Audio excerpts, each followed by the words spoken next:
Welcome, everybody, to Wager Talk Today. We have got a great show lined up. We're going to look at the Bills and Miami. What a huge game, especially for Buffalo. They could get the second seed. They could get to go golfing.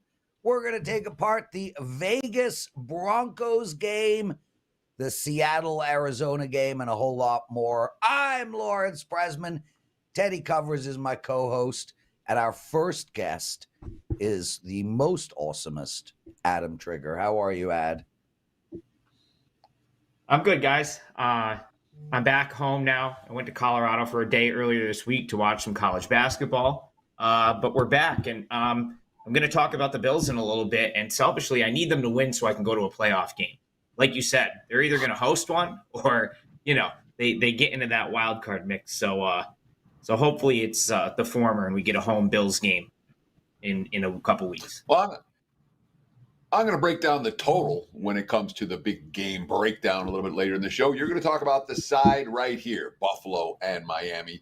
Looking at the WagerTalk live odds screen for this Sunday night affair, it's -3 across the board for the Buffalo Bills as road favorites. Total sitting at 49/49.5. What are you going to do with the side in this one? And explain to our viewers why the Bills are road chalk in this game, because some people don't seem to understand. Well, the quick answer to that, Teddy, the reason that they're a road favorite is the Dolphins are dealing with extensive injury issue here, which we'll talk about in the breakdown. As far as why I like the Bills on the side, and this is a client play for me, it's 4% play. I wanted to lock it in at 3. It's possible. Like I see some 3 -105 as well, and it could come back a little bit. But the reason they're -3 and the reason I wanted to just get it in is because if some other guys get ruled out for the Dolphins, it could move further. Now, obviously, like the Dolphins have huge implications in this game as well.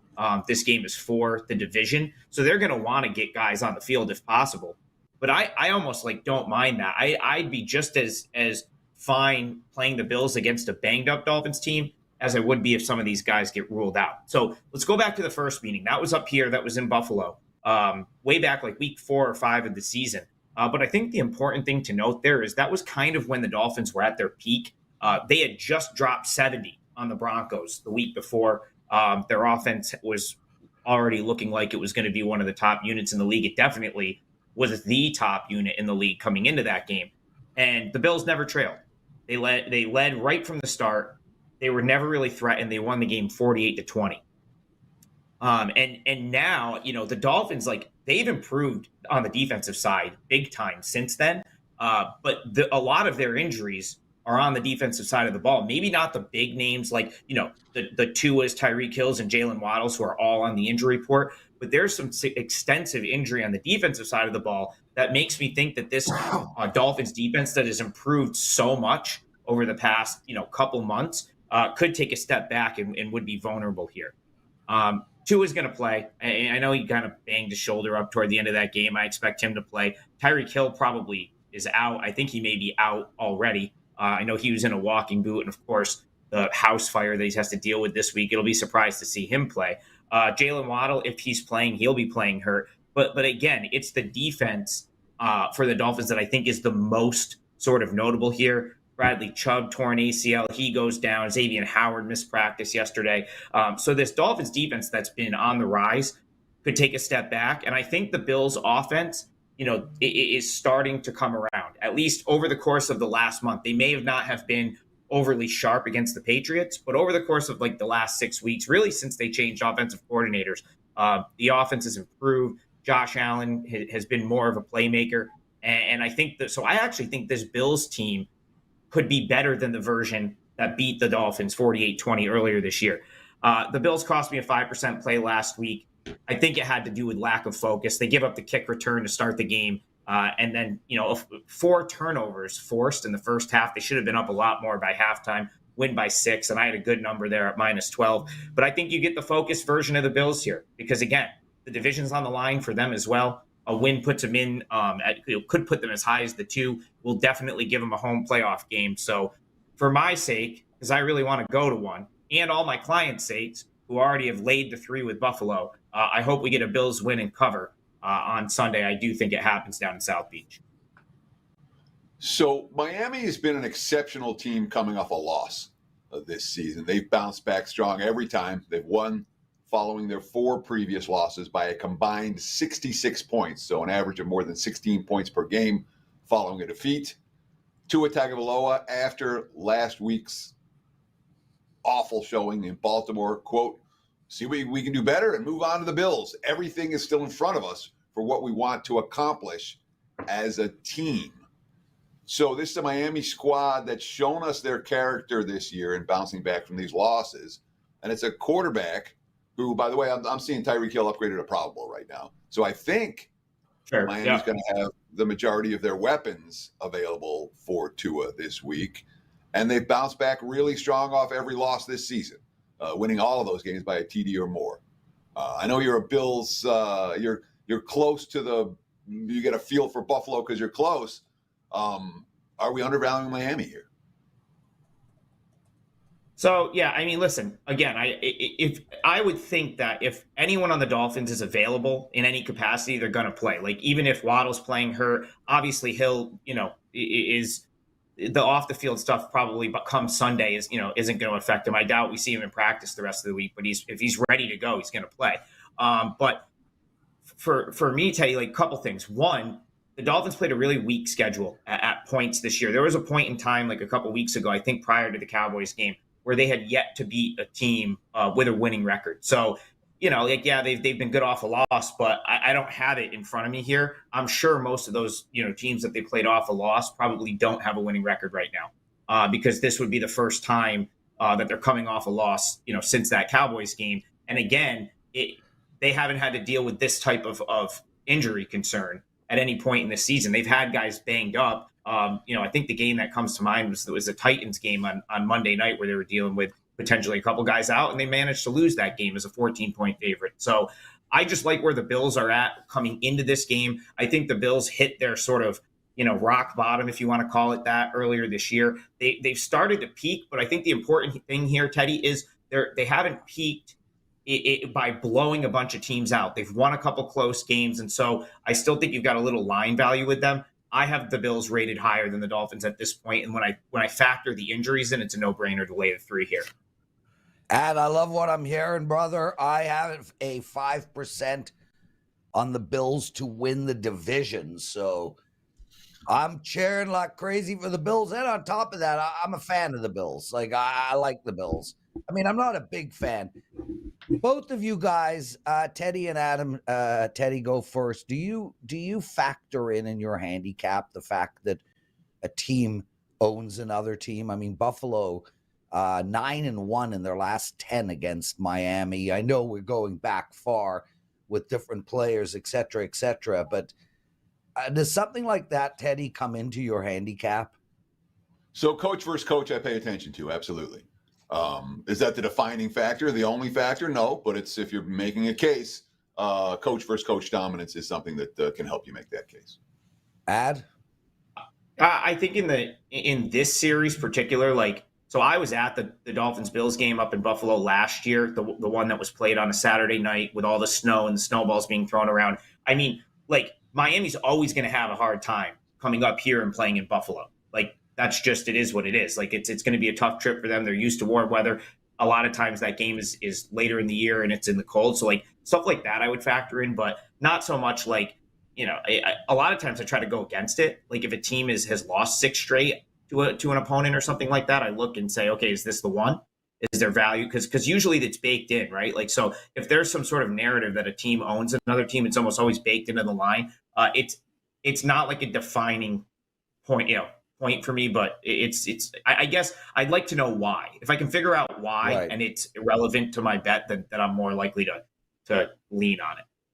The last 3 games in this meeting have gone over. The 3 before under. Teddy, I look forward to your big game breakdown. Teddy will be taking apart the total in this game. Adam, Hampton, they're playing Delaware plus 13.5. How are we betting this game? So this is one I'm considering still for the night slate. I have not locked this in yet. And I guess anytime I come on here, I either want to give a client play or play that was close. And so I'm going to start my handicap here. When I haven't bet it yet, I'm going to tell you why I haven't bet it yet. It's Hampton's 4th straight road game. So I think actually a lot of people are going to look at this and say, oh, wow, Hampton, 4th straight road game. I mean, they haven't been very good on the road. So it's like an auto fade, and I'm just going to bet Delaware. And so at the very least, I'm going to tell you why I don't think you should do that. Because I do lean Hampton plus the points. And, had this been a better circumstance, I probably would have already locked Hampton plus 13.5 in as a best bet. On Monday, Hampton played at Drexel and got absolutely buried. So that helps them a little bit here, because in the second half of that game, it was a lot of bench minutes. They didn't it wasn't like a scenario where they maxed out on effort and now they have to play their 4th road game in the span of a couple weeks coming off of a really hard fought loss. They completely mailed it in. They knew they were cooked by halftime, and they just kind of put rotated the bench, played 11 guys and played that game out. So I do think coming off a 99-65 loss, I think it was offhand, to Drexel, that they're going to give a better effort here, because of course you just got embarrassed, and you'd like to think that they come out a little bit stronger. And I do like Hampton in the underdog role. I've talked about this on the college basketball show a number of times. I think they're good in the role as a big underdog because they can score. I mean, they can score. They have good, they're a top 100 rebounding team. They get offensive rebounds. So when you're dealing with a number like 13.5, it can be appealing with Hampton. Where Hampton gets themselves in trouble, I actually gave out Drexel on the Last Call New Year's Day show on Monday, is when they play a team like Drexel that's super organized defensively, can totally take them out of anything they want to do on offense.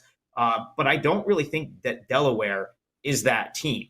And then when you get to Hampton, their lack of organization and turnovers is a big time thing that you have to factor in. But they have a lot of offensive ability on this team individually, 81st nationally, 79.2 points per game. And they really do put in work on the offensive glass. Their rebounding is good overall, but they really crash the offensive glass. And that's where I think that they might have a nice matchup here against Delaware. Delaware is a little bit undersized up front. They play more guards. Jair Davis is awesome. He's a pro forward at some level, but they'll usually surround him with guards and go smaller. And it's probably a big reason that Delaware's outside the top 250 in rebounding on the season. And so if Hampton can get some putback points here and clean up some of their misses, I have a hard time seeing them losing this game by 14 or more points. Jerry Dang's been fantastic as a freshman for Hampton. I don't think that they expected to get that type of scoring out of him. Unfortunately, he only plays about 15 minutes a game because he's a huge liability defensively, but they can bring him in for a spark, and he's a guy that will be on the floor if they're trailing. So there's just a lot of ways I see Hampton putting points in.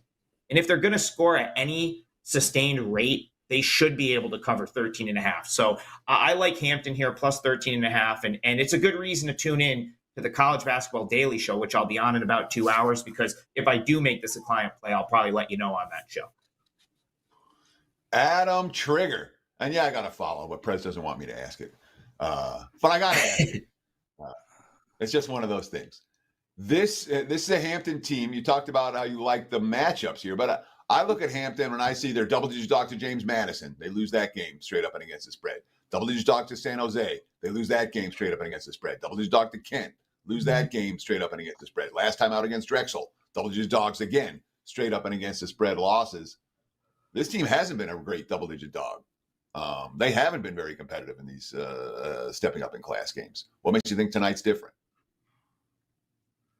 Well, I was at the James Madison game. That was at Hampton a few weeks ago. They led by 1 at halftime and totally got out of sorts in the second half. With that being said, though, Teddy, I left that game with more respect for James Madison than I already have.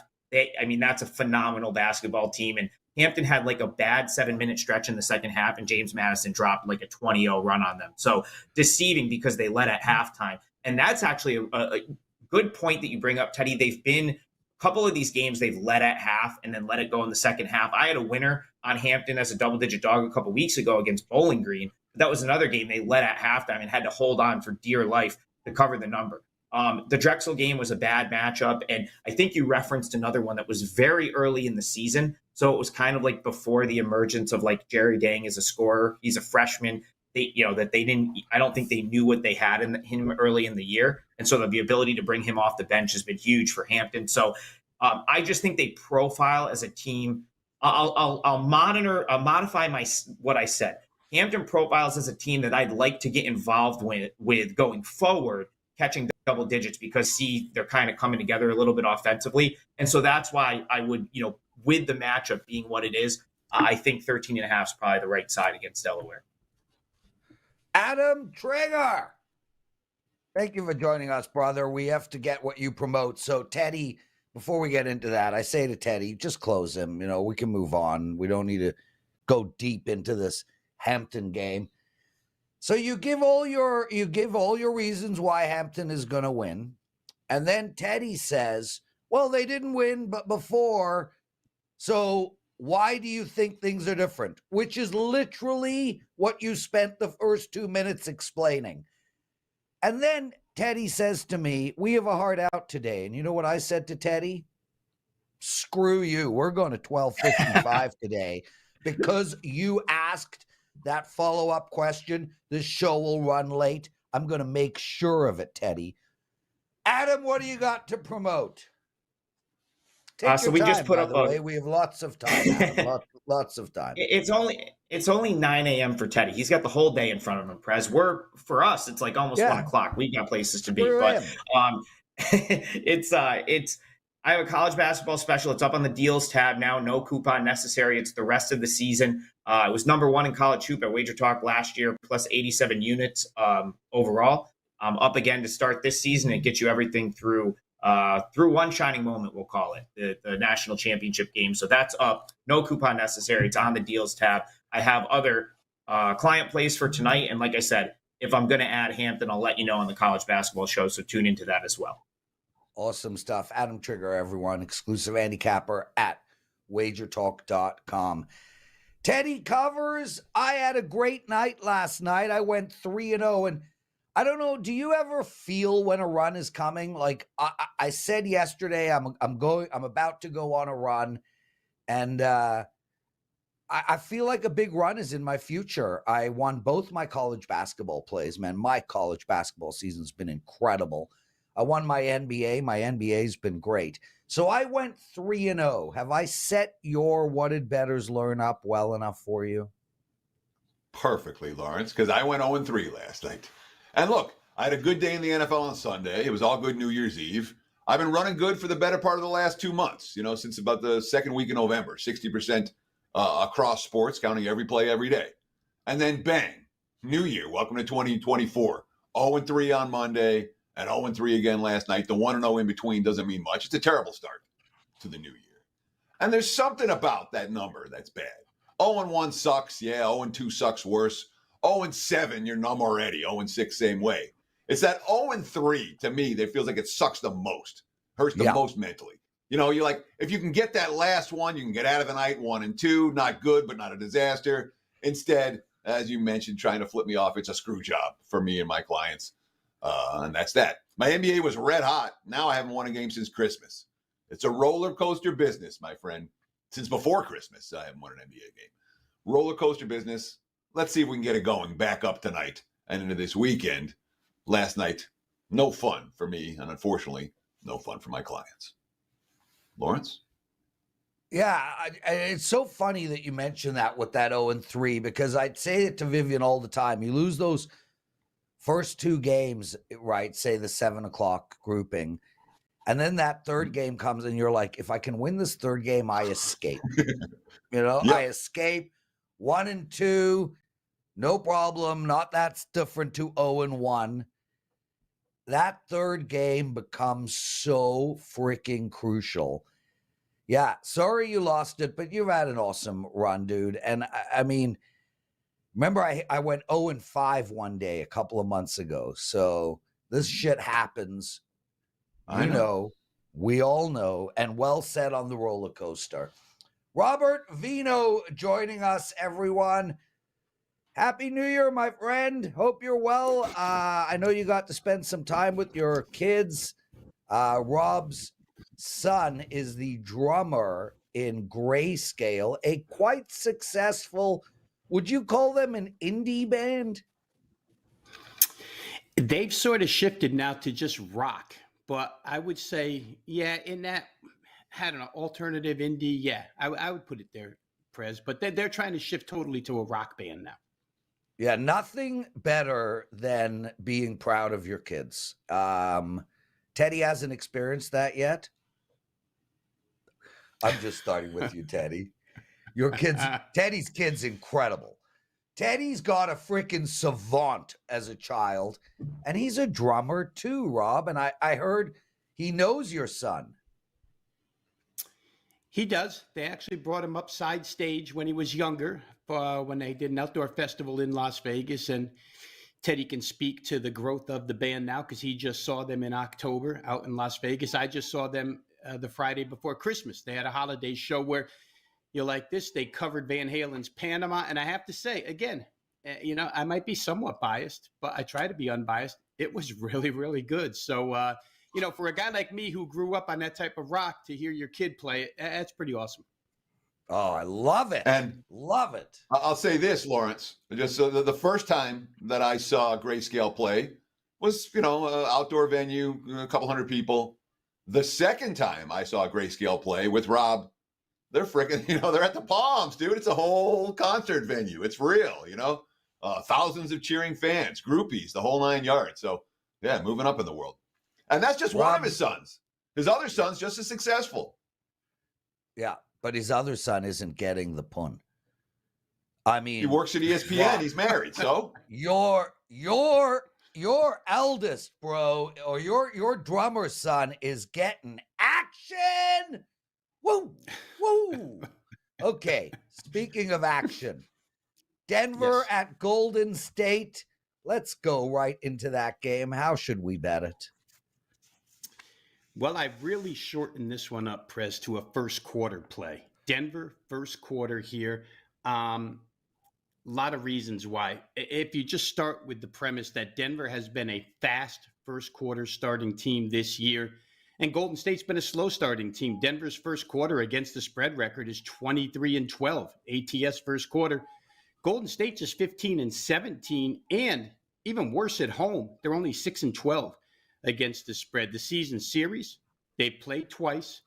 Each time, including the most recent one, Christmas Day, Denver has covered the first quarter. Christmas Day, 29-26. November 8th, 26-21. Back-to-back covers there. And now I'll just go to the real microcosm of Golden State without Draymond Green. Hasn't been there since the 12th, I think, of December. In those 10 games, Golden State has managed to play 4 playoff caliber teams. If you ended the season today, these teams would be in the playoffs. They lost the first quarter to Dallas by 8, 34-26. They lost the first quarter to Denver, as I just mentioned, on Christmas. They lost the first quarter to Boston, 40-30. They did win against Miami, 25-22 at home first quarter. Miami's starting lineup on that day, no Jimmy Butler, no Kyle Lowry, no Caleb Martin. I know Caleb Martin's been out for a while, but the starting lineup Miami put on the floor is not a playoff roster. So we'll take that, with a grain of salt. I think the matchups, you play the first quarter because you want the starters against the starters, right? And I think this is where the big edge occurs for Denver. The front line has a huge size advantage. When you have Porter Jr., Gordon, and Jokic against Klay Thompson, Jonathan Kuminga, and Kevon Looney, that's a big advantage. It extends to the backcourt. In Denver's starting guards, Murray and Caldwell Pope, 6'3", 6'6". And you have Steph Curry, and you have Brandon Przemski, a rookie, about 6'1". So they have size advantages all over the floor in the first quarter. I think that, the last game they played on Christmas Day, Curry and Thompson went 6 for 20. Rob Veno. 23. I think he froze. There, you're back, Rob. You froze. My apologies. No, he's frozen again. Yeah, his child's probably texting with like 700 females and screwed up the Wi-Fi in his house. Teddy, did you have a good follow-up question? Yeah, sure. I can ask Okay, it. well, Rob's back. Rob's back. Well, let's Rob, get Rob. Real quick, tell guys, your say drummer this. son to get off the internet. You know what? It's a busy place here, Prez. You're right. Real quick, I'll just sum it up with one more thought here. It's a single game road trip for Denver. It's an important game for Denver in that regard, right? They got blown out in their last game against a playoff team by OKC. So you're coming here for one game only. Denver focused and motivated for this contest. I think when Denver's uninterested on the road, they're a different story. Head coach Mike Malone praised their defense when Aaron Gordon returned the other night. So I think Denver here, first quarter, all you have to do is win the first quarter. So I'll play it that way. Denver first quarter over Golden State. So I guess my question to you, because first, I don't do a lot with first quarter wagers, Rob. I tend to like my subsets to be a little bit longer. I'm more likely to be a first half than a first quarter, though I understand the concept, starter versus starter. That being said, isn't there urgency for Golden State right now? I mean, it feels like Denver's kind of righted the ship and Golden State hasn't. And like the urgency for this game is much more towards the Warriors side of the equation. And that worries me about betting against them very early in the game. Tell me your thoughts. Yeah, well, the urgency's been there for 4 weeks. I mean, Steve Kerr's done nothing but talk about he can't find the answers with the rotations yet. He's gone so far as to have Andrew Wiggins come off the bench to try and help. Now, I think my bigger concern, Teddy, is that Steph Curry, Klay Thompson are always subject to go crazy right off the bat with three-pointers. It's possible. But in a list of assets and a list of liabilities, the asset list is just that much longer here for the Denver Nuggets, laying half a point in the first quarter. So that's the way I'll roll. But you're right. I think Golden State is still searching for answers here, and we'll see when Draymond comes back if they find him. Rob Veno. Guys, if you like what you're hearing, if you want a daily presidential address, take a minute of your time, a second, and hit that like button. It would be greatly appreciated. Subscribe to our channel as well. Rob, we're going to move our attention to the Las Vegas Raiders. This team is at home. They're playing Denver. It's -2.5, a total of 38.5. How might thou be betting it? Yeah, well, the first thing, you go through the schedule and you find the game with about the least playoff implications you can find. And here we land on Denver, Las Vegas. But I got to tell you guys, I just can't buy into anything that head coach Sean Payton. Well, Rob is having more issues. Teddy, while we wait for Rob, I made a radical mistake. I'm obsessed with this Viore clothing brand. I got 3 pieces yesterday, and so my computer knows I love Viore because I type it into, Explorer or whatever the hell I'm using. So now every time I refresh YouTube to see how many likes we have, the Livy Dunn Viore commercial comes up, and I lose track of the show. And I'm questioning, am I a pervert here? I'm very concerned about myself as I stare at a girl in her early 20s in awe. I'm concerned. The beauty of it is I don't know who she is. So okay, Rob Veno is back. Rob, you know who she is, Rob? No, but I know the clothing line because my wife likes it as well. Oh, it's the best. Yeah, like you should be wearing it. It is the greatest clothing line ever. But they got to stop throwing videos of Livy Dunn at me, man. Come on. I'm an old, decrepit man. Sheesh. Okay. Vegas, Denver, where are we going? Yeah, let's get back to, we're not buying what Sean Payton's trying to sell here. I mean, the Broncos offense is as abysmal as it was with Nathaniel Hackett. Let's face it, they haven't improved one bit over the course of this season. 16 points and 313 total yards at home against the 27th ranked defense in the NFL, the LA Chargers. I mean, again, it's reminiscent of what Hackett put out on the field. The switch to Jarrett Stidham, I think we all know it's just a phony move here. But the other side of the coin is you have to be impressed with the Raiders under Antonio Pierce and at least the fire, desire, motivation, focus that he's brought to this team. Their team morale is sky high at this point in time. I think the on-field results show that. Aiden O'Connell last week, in contrast, 30 of 47 for 299 yards. Third straight cover. He's pretty comfortable with his receiving core at this point in time. Their defense is the 13th best in the NFL over the last 3 weeks. So improvement. The Broncos did get bombarded by Miami. We all remember the game. However, even if you take that, with a grain of salt, their defense is on the road the worst in the NFL, giving up 431 yards per game. That's a lot of yards, even with that Miami game. So Denver, not great offensively, not terrific defensively. I don't think we're going to complicate it here. I think the Raider players, and in fact, since I actually wrote this game up as a client play, the Raiders have come out. Devontae Adams has come out in support of Antonio Pearson. That was part of my point with this play. I think to close the regular season at home, the team will play extremely hard for their head coach. I can't say the same for the Broncos here. I think that locker room's probably 50-50. Some with Sean Payton, some without. They're a little bit disjointed. The other side's pretty cohesive. 2.5 at home, less than a field goal against a division rival with a motivated team. I like the Raiders, guys. I think that that price tag's too low. Rob Veno says, lay it with Las Vegas in NFL action on Sunday. Rob, great segment. What do you have to promote, my friend?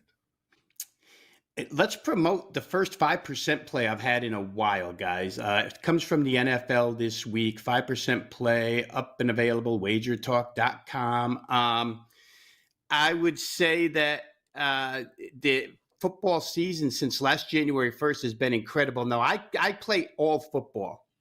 So let's just use that as the scope here. All football.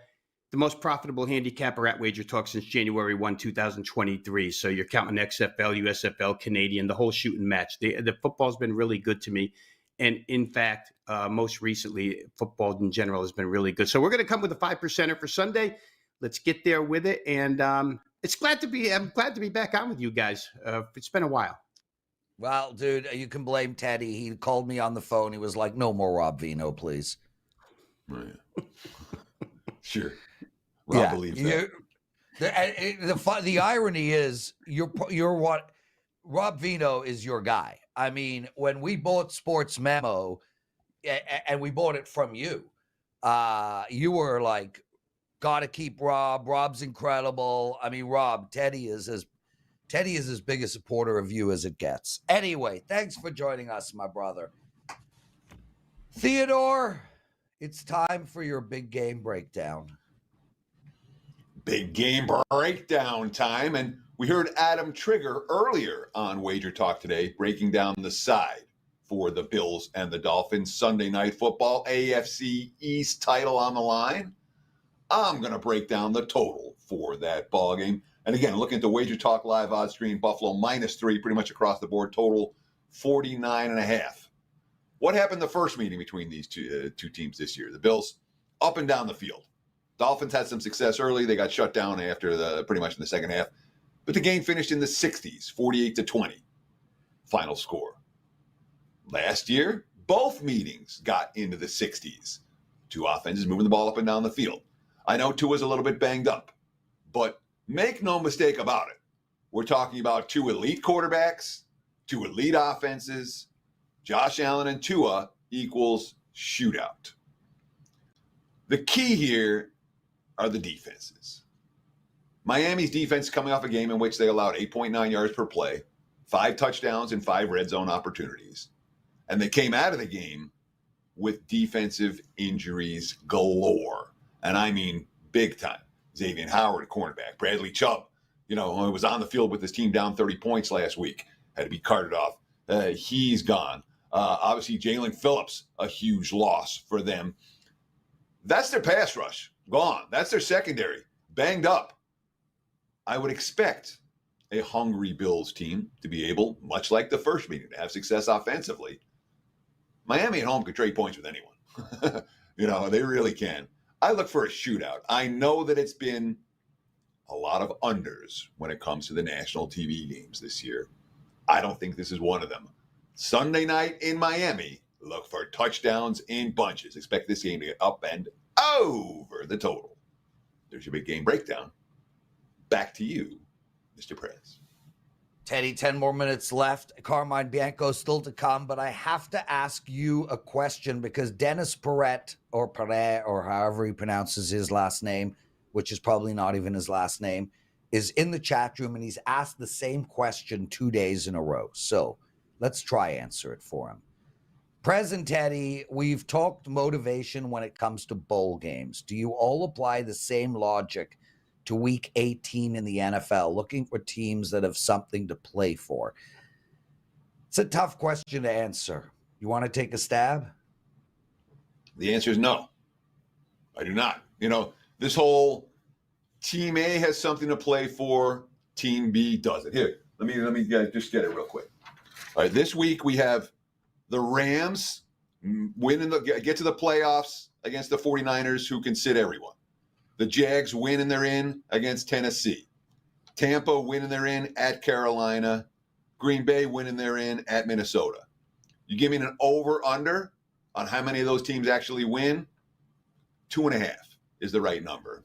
And I juice it so that I get paid when they go 2-2. The must-win teams, remember, the betting markets price it. It's baked into the number. There are many games where I much have it.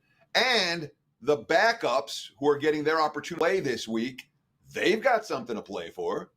They're playing for their jobs. They're playing for another contract. They're playing for – it's not like, oh, well, we're not getting the playoffs, therefore we don't care. These guys care. Lawrence? Yeah, no, I'm with you, and that's why I like Baltimore to pick one of them. I like Baltimore this week, plus 3.5, plus 4 against Pittsburgh. The official Gem writes, week 18 is incentive prop week. Incentive for who? Incentive for the teams to not throw the ball to a guy so they can save money, or incentive for a quarterback to get the wide receiver his yards? Let me jump in there. I don't buy into the prop incentive week. I did with Gronk. Gronk, we saw it happen live, but I don't buy into that stuff. Go ahead. So the incentive money is coming from the owners. All right. Every player on the team wants to take the owner's money. The coach wants to get the owner's money. Okay. They're all going for. It's not like there's no one. I was seeing this on Twitter yesterday. They're like, oh, well, the teams have no incentive. Then they're not going to give the guys with the contract incentives a playing opportunity. They do give the guys with contract incentive. These are pennies for an NFL franchise. Oh, $500,000.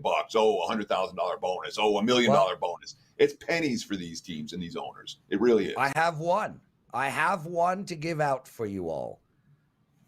Jadeveon Clowney, half a sack away from $750,000 bonus, give or take. I think he gets that. That's my favorite incentive prop of the week. Carmine Bianco, how are you, my friend? Double duty this week. We love having you on. Thanks for joining us with late notice. Yeah, no problem. Always willing to help out. And I'm all for the incentive thing. Listen, come on. No coach is going to sit a player because there's no better way to lose your locker room than to sit a guy so he doesn't get his incentive bonuses and stuff. The other players notice this stuff. So get that money. The owners are rich. Carm, we're going to reverse your plays. Talk NFL first. Seattle and Arizona. You've got a bet for us on that game. And guys, I want to make mention, if you have not been playing Carmine's NFL from start to finish this year, you've missed out on serious money. I mean, serious dough. Carm, congratulations on an unbelievable NFL season. Tell us how to bet this game. Yeah, the first thought that comes in, it's not quite like Teddy's win in, but it's a similar situation for Seattle. I feel like I'm the contrarian in this play because Seattle, it's sitting at 3. I don't think it's going to move off that number at all. But the juice went from 20 to like even right now, and it's a similar situation for Seattle as it was to last season. Last season, they had to beat the Rams and hope that the Lions would go to Detroit and beat Green Bay at Lambeau Field, and they got both and snuck into a wild card spot. Now here they are. They have got to go to Arizona, beat the Cardinals, and then hope that the Bears somehow go to Lambeau Field and beat Green Bay to get into the playoffs. I'm not quite sure it's going to happen, but both games are being played at the same time. Take care of your own business and see how it unfolds. The problem here, the reason why I thought maybe this was the contrarian play, or I'm on the contrarian side, is look at Seattle. They've had a bad November, December, but come on, they had to play the Ravens, the Rams, the 49ers twice, Dallas. They lost all 5 of those games. They beat who they put in front of them as far as the teams they should be beating, and they beat Arizona earlier in the year as well too. The game last week was a troubling one. Beat Pittsburgh at home, and you're in a much better spot heading into this weekend. It's a win and you're in type of thing. But the Steelers had better D. They played better, even though Geno Smith was 23 of 33. He had 290 yards, 1 TD, no INTs, 106 passer rating. It was the fact that they could not establish the run against that Steelers team. Kenneth Walker had, I think, 58 yards in that game. They couldn't establish a run. The Steelers did. They had 202 yards of rushing against a Seattle team that allows 4.5 yards per carry. So that's the only troubling thing going into this weekend is they're going to get an Arizona team that's off a win last week. But I think there's a little overreaction to that, guys, because listen, they beat Philadelphia in Philadelphia 35-31, but the Eagles are struggling right now. They've lost 4 of the last 5 games. And this Arizona team's 0-9 straight up off a 0-9 straight up off a win the previous weekend. These two teams played, I think it was in week 7 or week 6. It was 20-10. It was a cover, 9-point favorites. The difference is, and this is the only thing, again, that worries me, even though I think Seattle's the right side, is there was no, that was a game with Dobbs. There was no Kyler Murray. There was no James Conner. James Conner last week ran for like a ton of yards. Murray's there. It's a nothing game for Arizona. So it's the only thing that worries me. But when we look at Kenneth Walker, he had his best game of the season, 105 yards rushing on 26 attempts against Arizona. He hasn't gone over the 100 barrier at all. They allow 4.6 yards of rushing. Arizona does. They need to establish the run in this game and take the pressure off Geno Smith. And if they can, I think they control the time of possession. They control the clock and they win this game. I don't mind laying the 3 points here. I hate using the must-win scenario because every game should be a must-win. But the Cards are 1-12 against the spread. Their last 13 games against NFC West teams. Seattle 5-0 against the spread, their last 5 NFC games, and some of those are ones in which obviously they lost the game outright. But I think Seattle's the right side here.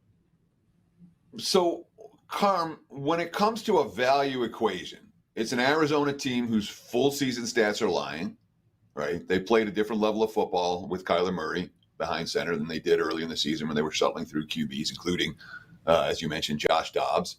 And it's a Seattle team that is, there's got to be a tax. There's a tax on all these must-win teams this week. Is there value? Is there legit value asking Seattle to win this game by 4 points or more in order to cover this point spread? It's tough. If you think they're going to win and you don't mind laying the money line vig, then you can take the money line because this very well could be they're going to pull out all stops to try and win this game. But again, you're playing against a team that has nothing at play other than playing the spoilers role. And Kyler Murray, we've seen it since he's come back. I think they're 5-2 now to the over as well too. He's out there, he's extending plays, and it's terrible on a defense when you do that. I think the only way Seattle needs to score first, control the ball, and take Arizona out of any game plan that they may have. But Teddy, this is sitting at 3, which probably where it should be. If it drops to 2.5, you're going to get a lot of Seattle money. If it goes to 3.5, you're going to get a lot of Arizona money. This is a 3 that just isn't going to move as far as I'm concerned. I'm not sure if that answers your question, but it's what I've got. Carm, from my perspective, I think the bet is in the first half here, Seattle first half. I'm concerned at the emotional at their emotional state if in the third quarter they look over and Green Bay is destroying Chicago. So for me personally, I think these must-win games, you're better off taking the first half bet. Let's move our attention to hockey. No follow-up question. Florida is playing Vegas. This is the Stanley Cup matchup from last year where Vegas won. It's basically a pick 'em. I think Florida is now minus 120. How do we bet this game? Yeah, the money's been the market's been moving on Florida since last night. Vegas opened minus 130, plus 110 was a take back on Florida. And now you got Florida favored at minus 120. There's no new injuries. The goaltending should be what we're expected. I haven't seen a change in the goaltending, but you've got Shea. You look at Vegas, and they've lost 4 of their last 5 games. I think 6 of their last 8 games, and a lot of it's got to do with they're not playing with a full lineup. You got guys out of the lineup like William Karlsson, Shea Theodore. You need those guys back in there, and of course the biggest one who's been out for a while, Aiden Hill, their goalie who led them to the Stanley Cup Finals last season. But Florida's playing extremely well right now. 5 straight wins for this team. They started that win streak with a win over Vegas in Florida, 4-2, and that game got chippy at the end. There was 54 minutes in penalties when the game ended with a bunch of 10-minute misconducts and such. If any of that chippiness rolls over into tonight, I have to believe that it favors a Florida team that is playing extremely well right now, and they're playing well defensively. They've only allowed 9 goals in their last 5 games. And, as I mentioned, in last year's Stanley Cup, Florida was hurt in the finals. By the time they got there, going through the brutal East, they had so many guys injured in that one. Vegas just rolled them. They got a measure of revenge in that 4-2 win, and I think they get a second measure of revenge tonight in Vegas. This a Vegas team that's struggling right now, but will eventually pull out of it and start to string some wins together. So it's Florida for me, minus 120. Carmine Bianco says, follow the money. Florida in NHL action tonight over Las Vegas. Carm, great segment, my friend. What do you have to promote over at WagerTalk.com? Yep, busy slate of NHL action tonight, a huge slate. So I got 5 plays in total, including one best bet. My NFL cards going up. 1 play's already up, and 2 more to follow. We've got a great deal up at WagerTalk right now where you can get the rest of my NFL through to the Super Bowl and every NHL play up to the Super Bowl as well too, all in one package for $229. That's normally $358.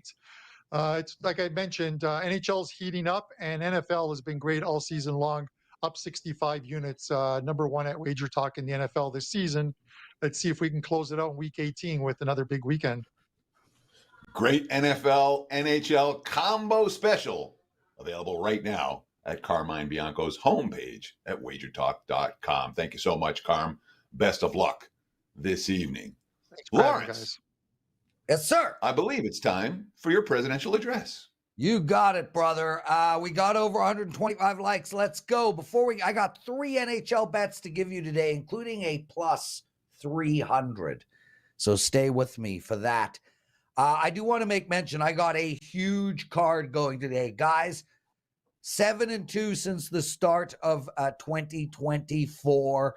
3-0 last night. My college basketball is on a 4-0 and 25-13 run, up double-digit profits. I got a college basketball ATS bet tonight. My NBA up profit again, also on a 4-1 run. I got an NBA ATS bet up tonight, but most importantly, I have an NHL moneyline bet. And my NHL moneyline bets are on a 9-1 and 19-4 run. Guys, I put all 3 together in a package. You go over to WagerTalk, you buy those 3 plays, $29. We all go 3-0 together. We celebrate tomorrow, okay? Now, let's get into who do I like tonight. I like the Boston Bruins here. I think it's a bad spot for Pittsburgh, and on top of that, I think Pittsburgh sucks. Minus 150 for Boston. I have no issue if you split that up and take half in regulation as well. I also like the Nashville Predators tonight at minus 120 as well. They're playing Calgary. And I like San Jose in regulation, plus 300. This team has lost 9 games in a row. They're playing Winnipeg. Winnipeg's won 3 in a row. Winnipeg is rolling. Winnipeg's one of the best teams in the league. San Jose stinks. They can't get out of their own way. It's a horrific spot for Winnipeg. Now, I understand that Winnipeg will beat the San Jose team most of the time. I get that. This is a spot bet.